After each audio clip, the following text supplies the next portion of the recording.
Suspense. At the world-famous Waldorf Astoria, where luxury is legend and hospitality is a high art, the discriminating clientele is offered a full selection of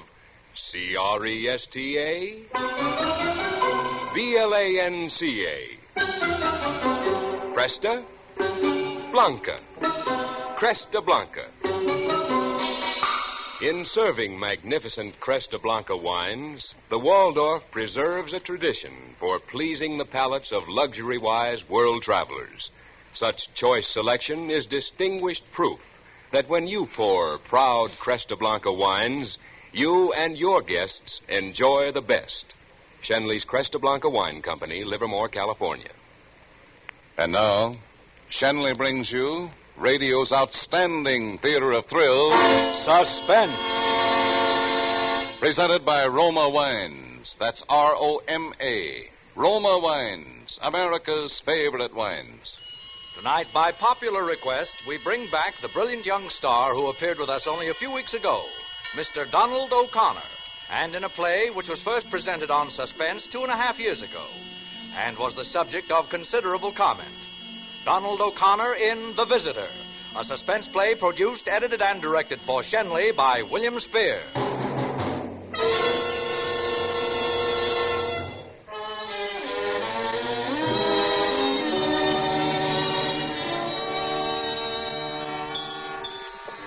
It was around 2 o'clock on a Tuesday afternoon. I was right in my usual groove. Counterman in Al's Coffee Pot, Route 22 out of Baltimore. Not a bad job for a green guy. $18 a week in my meals. But I was aiming to be a short order cook when I really got the hang of things. Well, as I say, it was the usual afternoon. Not especially busy, but busy enough. Hey, no kidding, Mac. Where's our Western sandwich? Oh, here you are.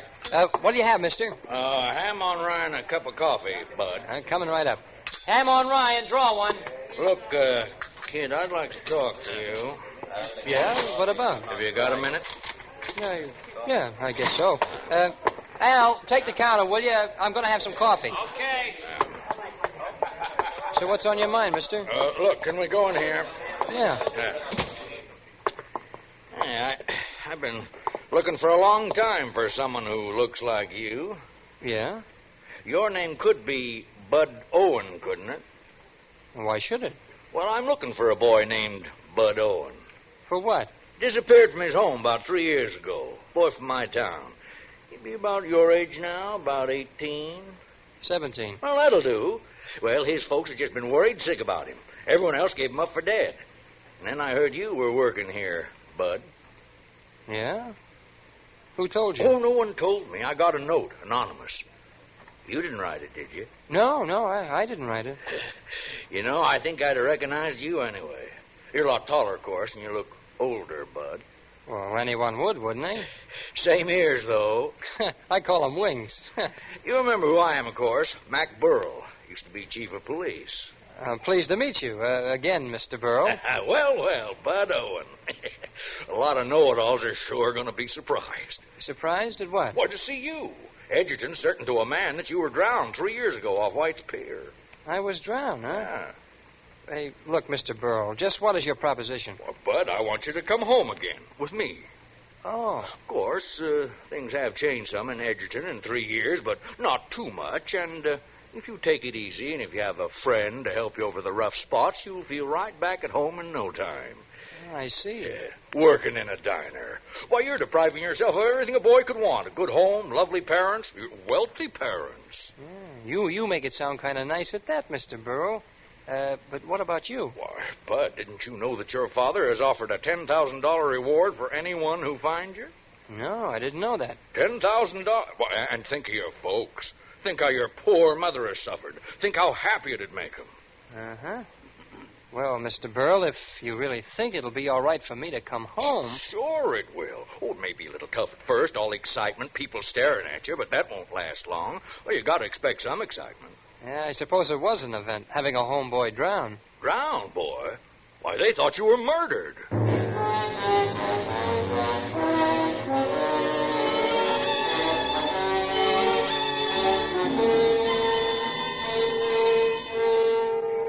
After I talked to Mr. Burrow for an hour or so, the whole thing sounded pretty darn good. We took the 5 o'clock train for Edgerton. On the way, Mr. Burrow gave me the lowdown on what had been going on in the town for 3 years. How the town thought I was murdered, and how my mother and David Cunningham, my stepfather, just wouldn't give up hope that I was still alive. And he told me how my mother hadn't changed anything in my room. She was so sure I'd come back. Although she'd bought new stuff for the rest of the house, new rugs, a couch, things like that. Mr. Burrow described it so plain I could almost see it. Well, by the time we got to Edgerton, I was feeling pretty sad for my mother. And I thought if I could make her happy, even if it was tough for me, it was worth a try.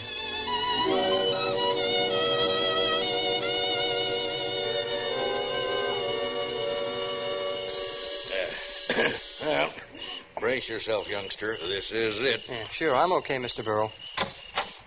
Is that you, Burrow? Yeah, and look who's with me. Oh, Bud. Hello, Father. Come in. Come in, Bud. Come in. Here, let me take your suitcase. Here's your mother, Bud. Hello, Mother. Judith, this time it's really Bud. He's come back to us. Oh, Bud. It's all right, darling. It's all right now. Oh, my big baby. You're so tall I can hardly kiss you. Come, Judith. Let's go into the living room. Come along, Burrow. I always knew I'd be silly when you came back. Here, let me push your hair down. Oh, now you look more like my Bud.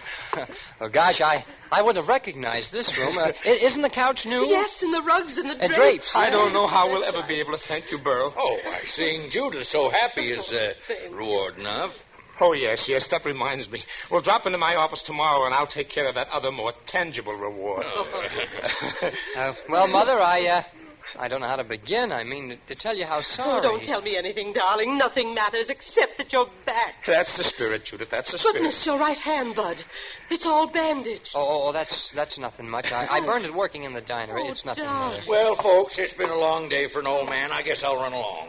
Right away, Mr. Burrow? Well, you just got here. Oh, you'll be seeing plenty of me, Bud. Right now, you should be wanting to get acquainted with your folks again. I'll see you tomorrow, Dave. Oh, yes, of course.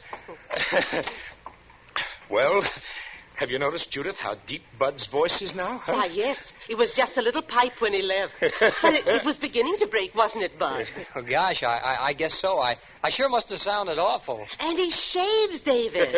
Every day, Snooky? Well, gosh, not quite. Now, really, David, I don't think that's so funny. Well, I can't help Why, it. that sounds like Ellen. Isn't that nice? Let her in, David. Oh, certainly, sure.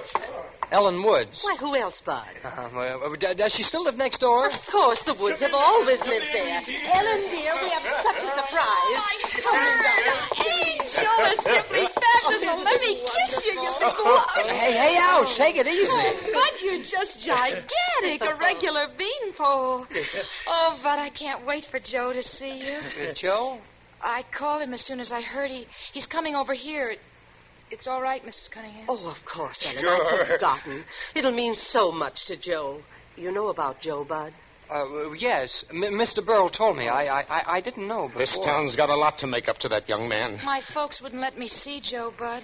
Yeah? Well, they thought that Joe was the last person who saw you, and then, well, he admitted you'd quarreled. But your mother and I never had a moment's doubt, Oh, Bud. no. And I'm thankful for that. There. That's Joe. That's Joe now. Joe, it's true. Bud's here. Ellen phoned. I ran all the way. She said that... Yeah, Joe, it's me. Yeah, I guess it is. Well, pal, I hear I owe you an apology or something. Skip it, pal. Now, Joe, we know how hard it's been for you. Only now it's over. It didn't matter, Mrs. Cunningham. I've learned to put up with a lot. Judith, dear, let's Yes. go upstairs. Let's give the young folks a chance by themselves. All right, David. But don't stay up too long, Bud. No. You'll need lots of sleep. I won't, Mother. And don't forget to turn off the lights. Okay. Good night, children. Good night. Good night. Good night. Well, what'll we do? Cut a rug or chew the fat? Suit yourself. Joe, don't talk that way to Bud. You might remember he's my friend, and he certainly was yours. Yeah, I guess he was. Now, look, Joe, I can see how you're sore at me, but don't take it out on Ellen. Kindly don't start messing between Ellen and me. Joe, please. Okay, do I have to make a speech? So you're home now, Bud, and I'm the last one to kick. But when you toss it all off by saying you owe me an apology or something, well, maybe it's not easy to remember we were friends. Well, I didn't know what to say. I know I tried to remember we were friends when the whole town was sure I'd killed you. And I tried to remember it when the draft board listed me as undesirable because they thought I was guilty. Yeah, but... Yeah, I even tried to remember we were friends when for 3 years people crossed the street so they wouldn't have to speak to me. And people got up and walked out of the room when I came in. And when... Oh, gosh, Joe, I didn't realize that. I am sorry, Joe, honest. Joe, you should be the first one to walk around town with Bud right tomorrow morning. If you both like it, I'll go with you. It's all right with Bud. Is it? Boy, I'm going to need company. Then it's a date, huh? No kidding, Bud. I'm glad you're home, fella. No hard feelings? Oh, gosh, no, Joe. So long, Bud. So long. Bud? Yes, Mother. Are you coming up to bed now, dear? Yeah, I might as well. You knew, Bud, about Trixie? Trixie? Do you realize you've never even asked about her? Oh, Trixie. Well, that's right, I didn't. After all, she was your dog. And you know what they say about a boy and his dog. Oh, poor thing. When you didn't come back, she just wandered off. Oh, gee, that's tough, all right. And you didn't even ask about her. Oh, but I guess you can't be expected to remember everything. No, I guess I can't remember everything.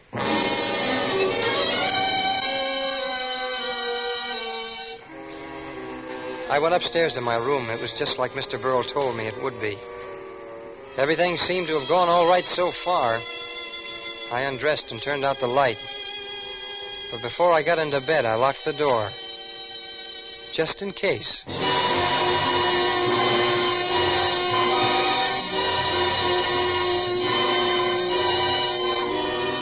For Suspense, Roma Wines are bringing you Donald O'Connor in The Visitor. Roma Wines' presentation tonight in radio's outstanding theater of thrills, Suspense.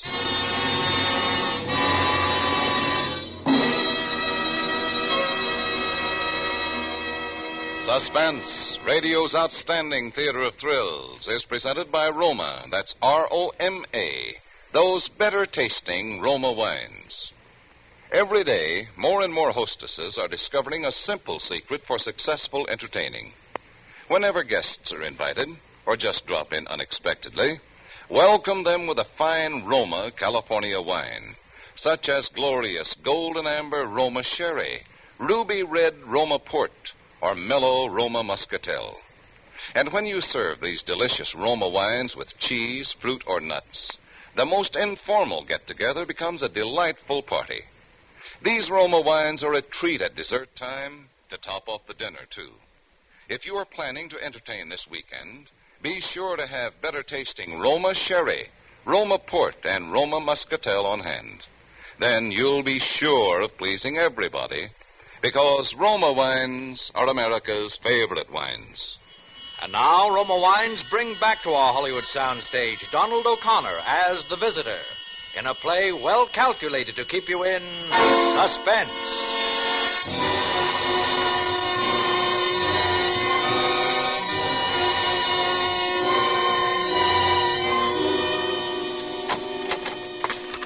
Gosh, I guess I'm kind of late for breakfast. Oh, that's all right, darling. We know you needed the sleep. Sit right in your old place, Bud. Yeah, well, sure.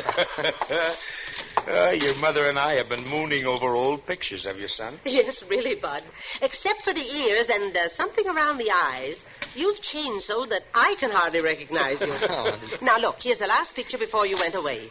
Why, it's almost frightening the way you've grown. Oh, Judith, darling, you wouldn't want the boy to be a midget, would you? Oh, well, sure, no. Sure, he's taller. But look at his hair, the way he stands. Yeah, I sure was a goon. Well, you should have been glad to get rid of me. Oh, And look, no. Bud, what else I found. What? All your school compositions from the first grade on. Here's one you wrote on Alexander the Great. Ouch, Mother. Don't be so careless with those things or I'll die of blushing. Why, Bud, I think this was very good for your age. You were barely 14 when you wrote it. See, it's marked B, so it can't be so terrible. Oh, your least little scribble is a great thing to your mother. Well, I'd better get off to the office. Drop in to see me if you have time, Bud. Well, why, sure, Father. I'll do that. Good. Goodbye, Judith, darling. I'll be home for dinner. Goodbye, David.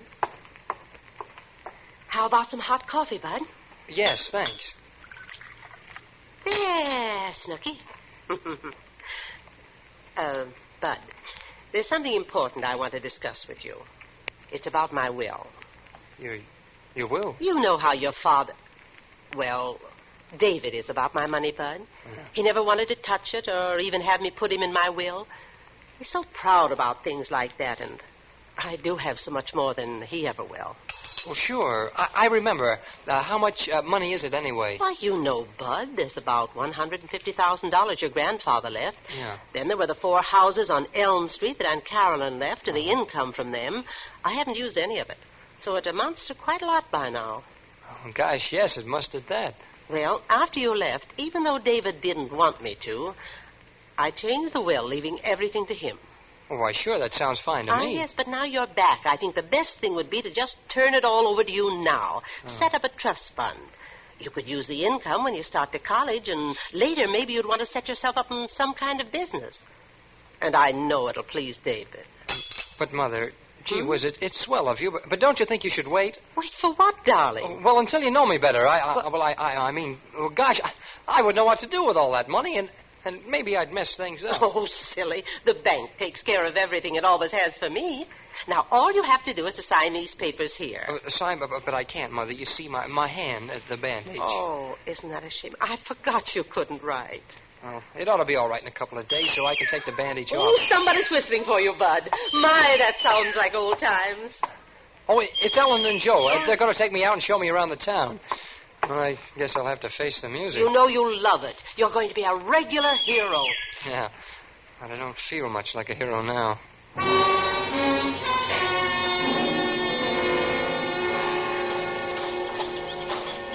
Hey, Bud, go on, wait. Now you're in for it, Bud. Oh, Bud, you're really real, and you've grown but divine. Hey, you're choking me. Oh, I've just been telling everybody you're back. It's too sensational. It's like having a new boy in town, and do we need some? Oh, gosh, I shouldn't think you'd have any trouble. Why, you're cuter than ever. Listen to him. He's got a line. Isn't that something? Bud, the best thing you ever called her before was buzzard egg. Oh, gosh, I called her something besides that once in a while. Well, you did call her Mary Louise. Oh, well, of course I called her that. Gee, it's swell to see you, Mary Louise.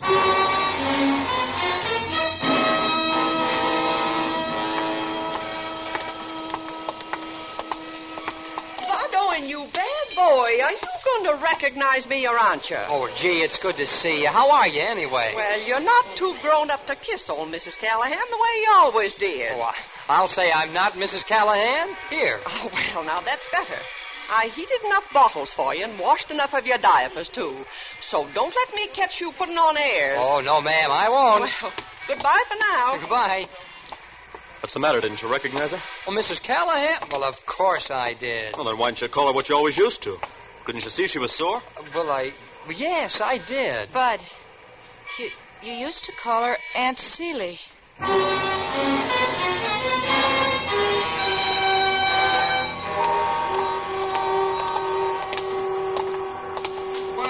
Well, I couldn't believe it. But I daren't refute the evidence of my senses. It's the Owen boy, Bud Owen. Why, I'm glad to see you, sir. I just saw your mother. Heard you were back. She told me she was bringing you down to my office in a day or two. Oh, yes, she told me. Your mother is one in a million, young man. She thinks only of your welfare. I hope you've learned to appreciate her. Well, yes, sir, I have. Well, I just wanted to check on the news. And no nonsense, my boy. You do as your mother said. Yeah, goodbye. Hey, what did he mean, no nonsense? Don't you know? Yeah, I guess so. Mother told me this morning we had to go to the lawyer's office. Oh, Bud. I've been waiting for you to outsmart yourself, and this is it. Well, I don't get it. You sure don't, Bud. Give him a chance, Joe. Because it happens that's not Mr. Reedy, the lawyer, but Dr. Sterling, the dentist.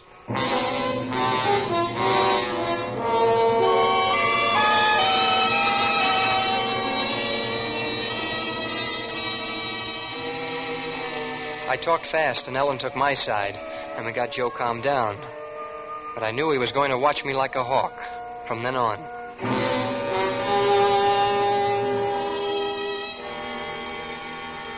That afternoon, Ellen, Joe, and Mary Louise got the really snazzy idea of going to the beach. My father knocked off work and drove us down, sort of to celebrate my homecoming. Oh, it was really a hot day, so when we got there, the others made a beeline for the water. But I didn't because of my bandaged hand. I stayed around the beach club near the pool. When it began to get dark, we all dressed and went down to White's restaurant for a seafood dinner. Then we walked out on the pier, the same pier where I was supposed to have been murdered. I remember I said something about taking the body back to where X marks the spot, and everybody laughed. Oh, Bud. Gee, isn't it heavenly out here? Yeah. Gee, the breeze is swell. Well, Bud, it looks like you and Joe are right back where you were 3 years ago. Yes, I guess so, Father. This railing's just where we stood, isn't it? When you and I had our fight? Yes, about. Hey, what's the phobia people have looking down from tall buildings? Gee, I get it looking down at the water from up here. That shouldn't worry you, Ellen. You swim like a fish. Now, me, I should really feel funny. Well, you about ready to go home, children? I don't want Judith to worry. Oh, yeah, all right, Mr. Cunningham. She hasn't been a heavenly girl. Bud, wait a minute. Come on, Joe. Wait a minute. There are a couple of things I want to Now, say. later, Joe. Ellen and Father. Everybody knew Bud Owen couldn't swim. That was why when you disappeared, they thought I'd pushed you off the pier and you drowned. Now, Bud Owen couldn't swim. But this afternoon, when you thought we were all at a good, safe distance, I walked up to the beach club looking for you. And I saw you swimming in the pool. Yeah, but I learned. And your bandage was off. Well, start talking. Or do I do the talking to the cops? Now, listen, Joe. You've got to wait. You've got to give me time. No one in this town should be gladder to have Bud Owen come back than me. After all, I've taken plenty because he disappeared. Rather than let Mrs. Cunningham be fooled. Well, that's what I mean, Joe. You've got to give me time to square things. Just a little time. Well, you better move fast, brother. Now, Joe, no matter what you think you know, I haven't hurt anybody. Not yet. And if you give me time, maybe nobody will be hurt.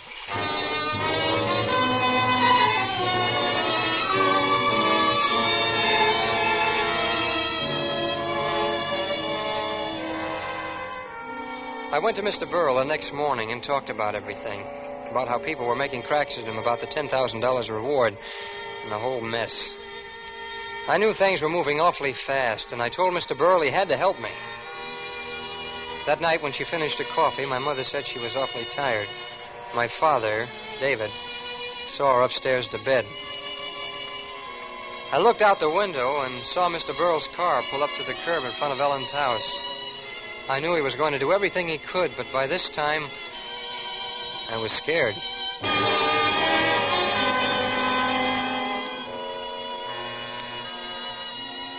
Well, at bedtime, my stepfather fixed some sandwiches and we drank some milk.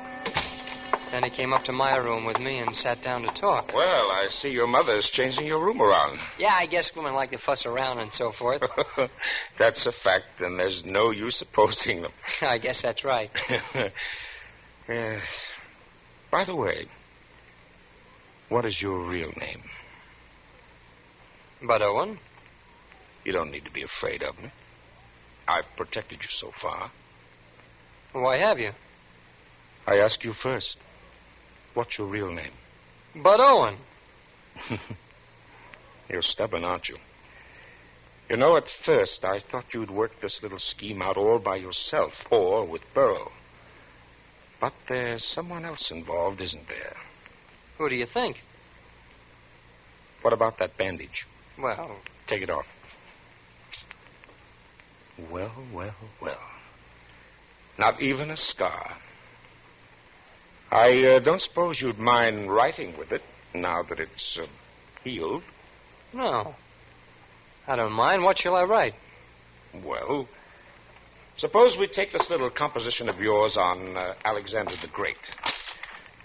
Here. Would you copy this sentence, say, on the top of page 3? Why not? Mm-hmm. And to make it a fair comparison, write your name, Bud Owen. Bud Owen. Here you are. Hmm. So she taught you Bud's handwriting, too. Who did? My wife. Do you think I didn't know what was going on? Every move she made gave her away. Why is she in such a rush to change her will? I don't know. Why? She thought she was being so smart, trying to pass you off, trying to trap me. But I was one person who knew you weren't, Bud. Yeah, what makes you so sure I'm not, Bud? I know. Isn't that enough? I know. I see. Well, don't you think we better get my mother in on this? Yes. Yes, I think perhaps we better. She's asleep. You'll have to wake her. Mother. Mother? Oh, she's... Mother!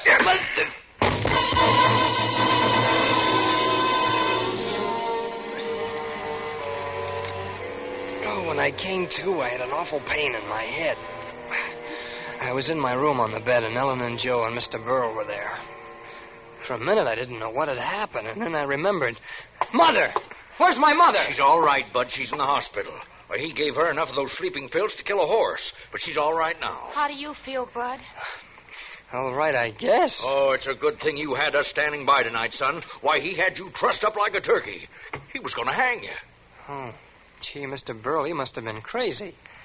I guess he wanted to get us both out of the way before Mother could change that will. And for crying out loud, Bud, why didn't you let me in on this? I thought... Well, gee, I hated to do it, Joe, honest, but I had to. Somebody had to be the guinea pig. It was my idea, Joe. I sent the note to Mr. Burl. I really found Bud in that hash house. Yeah, but if you'd let me know... Well, we knew that if Bud could fool you, if you thought he was a phony, he could fool everybody, even David Cunningham. Yeah, you see, Joe, for 3 years, I suspected that guy. He pushed me off the pier that night when I was only a kid. But I knew I was a kid, and it was just his word against mine, so I ran away. I kept putting off coming here, but I swore that someday I'd trap him, and tonight I did. Because when he said he knew I wasn't Bud Owen, I knew he thought he'd kill me. You took one whale of a chance tonight, Bud. He had you framed pretty. Another half hour, we'd have found your mother dead, you strung up, and that suicide note you wrote propped up on the dresser. Suicide note? Why, I just copied a sentence out of an old composition, something about Alexander the Great. Alexander the Great? Listen to this. It is terrible what awful crimes are done for greed and ambition. Signed, Bud Owen. Oh, sure. Well, you see, I was writing... What? I signed that? Holy...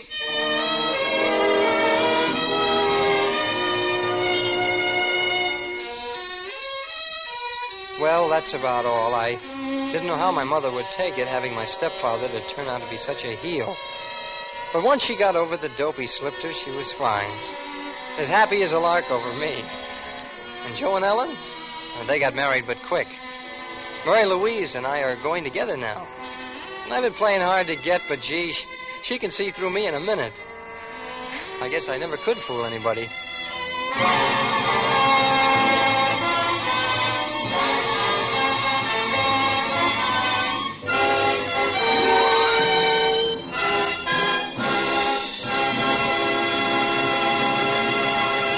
Suspense. The Visitor, starring Donald O'Connor, presented for your enjoyment by Roma Wines. That's R-O-M-A. Roma Wines, America's largest selling wines. For a wine to give great enjoyment, it must have great quality. And that's precisely what you enjoy in better tasting Roma wine. The famous goodness of Roma wines stems from choicest California grapes, gently pressed. Then, with age-old skills and America's greatest wine-making resources, Roma master vintners guide this grape treasure unhurriedly to taste perfection. These finer, better-tasting Roma wines are laid with mellow Roma wines of years before. And from these, the world's greatest reserves of fine wines, Roma later selects for your pleasure. So, whenever you order wine, remember this. You're sure of better taste at moderate price when you ask for Roma. That's R-O-M-A. Roma wines, enjoyed by more Americans than any other wines. Donald O'Connor may currently be seen in the Universal International production Something in the Wind. Tonight's suspense play, The Visitor, is from the novel by Carl Randau and Leanne Zugsmith. Next Thursday, same time, you will hear Claire Trevor as star of Suspense. Produced and directed by William Spear for the Roma Wine Company of Fresno, California.